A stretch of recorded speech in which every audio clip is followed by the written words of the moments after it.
Good evening. Thank you for taking the time to come to tonight's event. My name is Malcolm Parker, and I have been a resident of St. Albert for the past 30 years.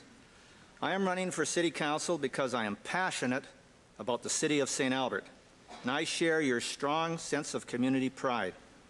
I was also encouraged by a group of concerned citizens that continue to support my campaign.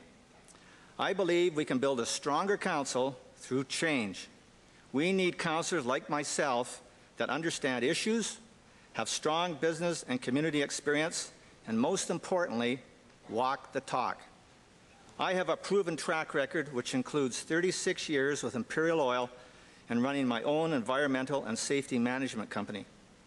I serve as the chairs of the St. Albert Economic Development and Tourism Committees, the Northern Alberta Business Incubator, while remaining active on numerous chamber committees as well.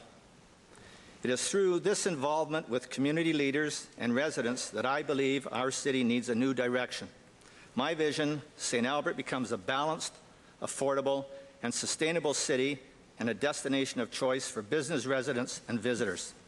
Folks, our increasing property taxes, utility costs, user fees, and uncontrolled spending are unsustainable. We need to address three critical issues. First, we need to practice fiscal restraint. Council needs to establish clear guidelines and provide expectations for administration so they provide a budget we can afford. Second, we need to reduce the residential property tax burden by balancing the industrial and commercial tax base to an 80-20 ratio. This change would reduce your tax assessment by 25%. For an average household, that would mean about $900 in savings. Third, we need to develop and grow businesses through incentives, a competitive tax base, and reduced administrative red tape. Thank you, Mr. Parker. That is your 2 minutes. If elected, my mission will be to serve as your voice on council and help build a sustainable city for today and tomorrow. Thank you, Mr. Parker. I'll go now to the media questions for you, and we'll start with Glenn Cook from the Saint City News. Malcolm, you mentioned your business experience, and Service Credit Union Place has been run, well, it's supposed to be run like a business. There has been some progress made in shrinking its deficit, but what more do you think can be done, and can it ever be profitable as it was once imagined? Yes, I think it would be profitable. It has to be run like a business. I think the people that are in charge of running it have to be held accountable. I have a real difficulty after the last election to understand that 3 weeks after the election, we all of a sudden find that we've got this great big deficit of $2 million and that administration and council didn't know beforehand. It gets back to the whole issue of accountability, and that's one of the things that's in my platform. Gary Melnick. Among your ideas, you're talking about growth of business through incentives. Give us a couple or three examples of what kind of incentives. Incentives don't necessarily have to be financial. They can be things like working with the developers that want to come in the community, and by that I mean making it business friendly so that they don't have to go through a lot of red tape to get approvals. It's taken years for some developers that have come into the community to try and bring that forward. The other thing I think we can do is work with them to help promote their businesses, and by doing that, encourage them to come here. Possibly some other things we can look at is to get a number of their employees who probably have to come from outside of St. Albert, that they maybe get some perks like transit passes or whatever to help them travel to the community. Glenn, do you have a quick question? Yeah, you mentioned the 80-20 tax split again. Same as I asked Roger. Is it attainable? Yes. It's a long... Thank you very much. All right. We'll hear now from the last of our council candidates, Norm Harley. Thank you very much, Mr. Parker.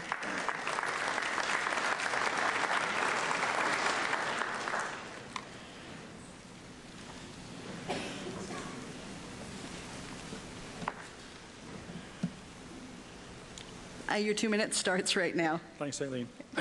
Good evening. I'm Norm Harley, and I want to be your councillor. I'm concerned with the direction the city is going in and the ever-increasing tax burden being placed on the residents. I've worked in the financial industry over 37 years. I know how to analyze business statements and detailed budgets. I question and study proposals until I know what I'm doing and that the decision I'm prepared to make is the best one possible. I know how and when to say no. I have excellent problem-solving and negotiation skills. I know how to make good business decisions. Why me? Tax dollars are limited. Choices have to be made. Decisions have to be based on priorities and needs. In just a few years, the city has increased long-term debt from $20 million to over $72 million. City Council has drawn up a capital budget totaling $570 million, of which $165 million has been approved for funding. 40 projects costing more than $137 million will be started in 2011. In the past, reserves were used to offset property tax increases. In 2009, the reserve fund was at $39 million. In 2010, the balance is approximately $28 million. The operating budget calls for another $5 million to be transferred from the fund to cover the $17 million capital budget payment for 2011. In closing, we need a new attitude in City Hall. The city is overextending itself financially. Debt is mounting. The tax burden is way too high. We're trying to do too much too fast. As a citizen and taxpayer, I'm concerned. I'm a fiscal conservative, and I want to represent you on council. Thank you. Thank you very much. Thank you very much. All right. Following our next, we'll go to the media questions first. Sorry to cut you off. We'll go with Gary Melnick on News 880, please. Well, clearly, Norm, you've got quite a background and quite a concern relating to finances. So if you get on council, what would you suggest be the first step relating to finances and budget? Well, I think first of all, Gary, you have to have no more than 5 priorities. That $570 million budget is split up into funded and non-funded. It doesn't seem to matter if something's unfunded or non-funded. We spent $260,000 last night to buy some sculptures that is not on either fund. We have to make decisions as where do we want to go, what are our 5 main priorities, and work towards those. Glenn Cook? Norm, you mentioned knowing how and when to say no. What's one thing from this past council term that you would have said no to that the current council said yes to? Well, I wouldn't have put that money in Riel Park. Okay. I'm not sure what about the sculptures last night. All right. I wouldn't have...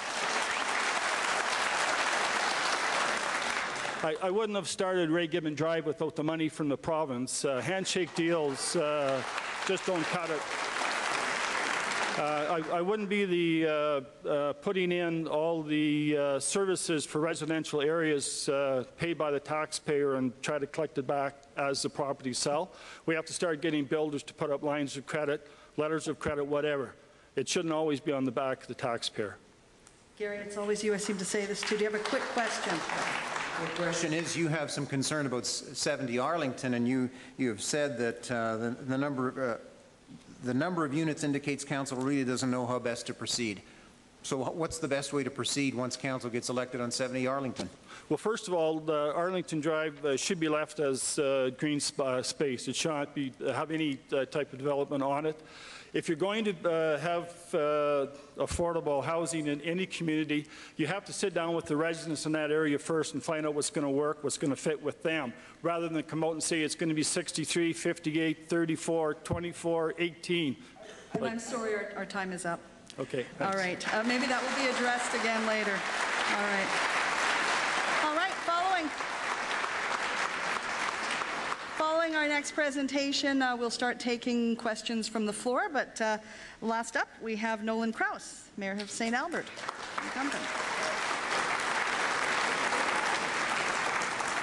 And Mr. Krause will have 2 minutes for his opening statement and then 3 minutes for questioning. So thank you, Eileen. Start now. Thank you. Thank you to everyone here and to those listening and watching at home. And my name is Nolan Krause, and I'm seeking re-election to the Mayor's Chair for St. Albert. I thank Shaw for this and the moderators and the volunteers for their work this evening. After 6 years on council, I would like to share where I see the key issues are for future improvement. I've clearly heard that most love St. Albert, and we must strengthen our social, environmental, and economic areas. What I hear the most is the biggest challenge we face is keeping the tax structure affordable and sustainable. Influencing the residential tax trend requires we attract more commercial and industrial development. Plans must include a support for downtown, further develop our Riel Business Park, solidify plans for development north and west, complete the build-out of Campbell Park, and continue to remove barriers to nurture a more business-friendly culture in the corporation and the community. Secondly, I hear that we must strengthen our sense of community, moving forward on such things as community safety and community development, supporting our youth, seniors, and persons with disabilities, ensure a wider spectrum of affordable housing options are available for all, and put in place a better process for public engagement in matters that affect residents and businesses. Third, environmentally, we must continue to reduce material going to landfill with the implementation of organic waste pickup. Plus, we need to find solutions to the state of the Sturgeon River watershed. Finally, guiding these fundamentals are the approaches we must use to bring it all together. Specifically, being a cooperative leader is required on regional and local matters. To everyone, I'm a business person and an experienced professional in both private and public companies, having managed 2 corporations larger than our city. And I've always served tirelessly and given to the communities we've lived in. If re-elected, I will continue to serve with honor, respect, dignity, and integrity. Thank you, I will Mr. engage Mayor. council, city staff, the community, the region, and the province. Thank you very much. All right, and we'll start our media question, this time Gary Melnick from iNews 880. You know, I've heard a lot of people say that they've been upset with the process that was the issue over 70 Arlington. Not so much about affordable housing there, but concern over the process. So have you learned something from all that has transpired over 70 Arlington? Absolutely. First of all, the process we followed was precisely the process that we have that has been put in place by policy. The process needs to change. Comments that have been made about perhaps changing the public process considerations for the municipal development, the Municipal Planning Commission coming back, that's one option. But there's better options, I think. Even there's a roundtable process that Engagement 101 didn't have. So, you know, we've learned some things, but we need to change some things as well. Glenn Cook from the St. City News. Nolan, you've spearheaded the downtown redevelopment plans that have come forth in the past few years, and they've changed somewhat since they were first brought forward. Are you satisfied with the vision as it stands today? And I guess kind of piggybacking on Gary's question, how do you respond to the criticisms that citizens have not had enough input in these plans? Yeah, well, first of all, I'm generally satisfied with the vision. There are a couple areas that ultimately at the end that I don't think I'm necessarily embracing. One of them is the heights of buildings. It's deep down inside me. It doesn't seem right. So that's one thing. The second thing is we've asked our staff to bring back a proposal by the end of the first quarter on how we could begin. And I think that needs to be really thought through of how we would deal with that. And finally, as far as public engagement, we had 11 focus groups, I believe 2 or 3 open houses, plus several public forums. So about 15 to 17 total. People had the opportunity, but I think that the sense was maybe we didn't listen to every issue. We couldn't include every issue. Gary? How easily you can answer this. Suppose Habitat bails and can't go ahead on 70 Arlington. What then? Well, if Habitat bails and they don't proceed, then the land remains with the school board, and they have the right to put it up for sale again. So, I mean, this could start all over again in any day, because if the school board owns the land, and landowners have rights, and that's missing in all this. The school board has a right to sell that land, and so the school board could put it up for sale. Glenn, a quick question. The Botanical Arts City brand that was rolled out in the past term, how much of a success do you think it's been so far, and how much potential do you see for it in the future? Success is moderate, and the potential is to bring tourism and business to St. Albert, and it will be successful. Thank you very much. You.